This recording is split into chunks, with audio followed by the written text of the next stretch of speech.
The Prince by Niccolo Machiavelli. Chapter 13. Concerning Auxiliaries, Mixed Soldiery, and One's Own. Auxiliaries, which are the other useless arm, are employed when a prince is called in with his forces to aid and defend, as was done by Pope Julius in the most recent times. For he, having, in the enterprise against Ferrara, had poor proof of his mercenaries, turned to auxiliaries, and stipulated with Ferdinand, King of Spain, for his assistance with men and arms. These arms may be useful and good in themselves, but for him who calls them in, they are always disadvantageous. For losing, one is undone, and winning, one is their captive. And although ancient histories may be full of examples, I do not wish to leave this recent one of Pope Julius II, the peril of which cannot fail to be perceived. For he, wishing to get Ferrara, threw himself entirely into the hands of the foreigner. But his good fortune brought about a third event, so that he did not reap the fruit of his rash choice, because, having his auxiliaries routed at Ravenna, and the Switzers having risen and driven out the conquerors, against all expectation, both his and others, it so came to pass that he did not become prisoner to his enemies, they having fled, nor to his auxiliaries, he having conquered by other arms than theirs. The Florentines, being entirely without arms, sent 10,000 Frenchmen to take Pisa, whereby they ran more danger than at any other time of their troubles. The Emperor of Constantinople, to oppose his neighbors, sent 10,000 Turks into Greece, who, on the war being finished, were not willing to quit. This was the beginning of the servitude of Greece to the infidels.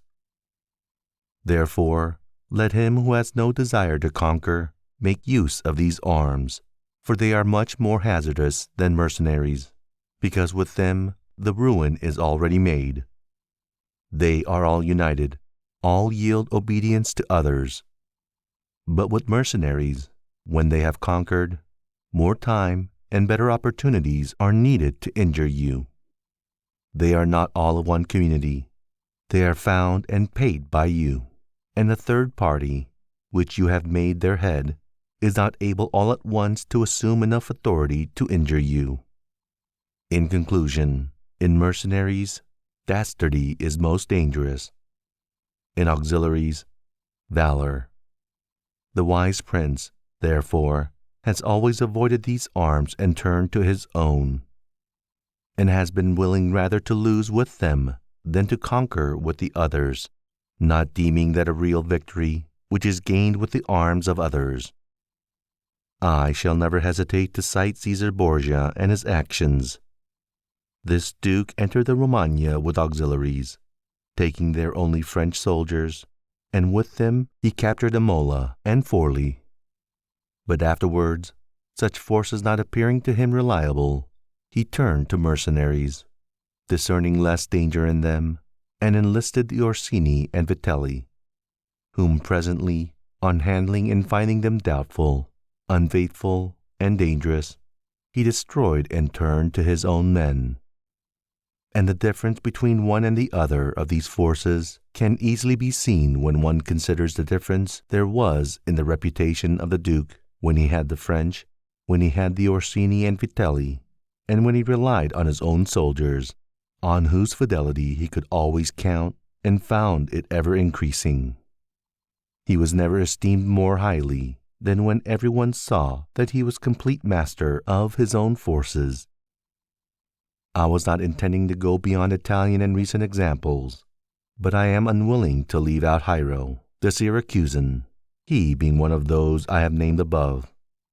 This man, as I have said, made head of the army by the Syracusans, soon found out that a mercenary soldiery, constituted like our Italian condottieri, was of no use, and it appearing to him that he could neither keep them nor let them go, he had them all cut to pieces, and afterwards made war with his own forces and not with aliens.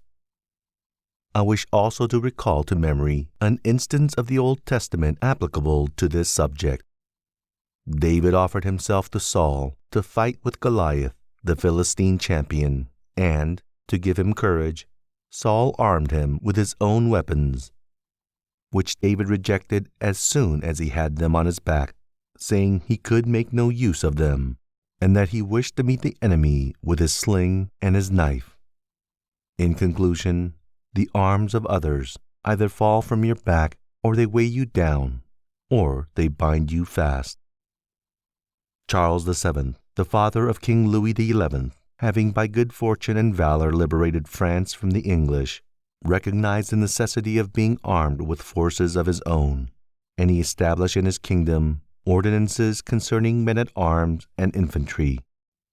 Afterwards his son, King Louis, abolished the infantry and began to enlist the Switzers, which mistake, followed by others, is, as is now seen, a source of peril to that kingdom, because, having raised the reputation of the Switzers, he has entirely diminished the value of his own arms, for he has destroyed the infantry altogether, and his men-at-arms he has subordinated to others, for, being as they are so accustomed to fight along the Switzers, it does not appear that they can now conquer without them.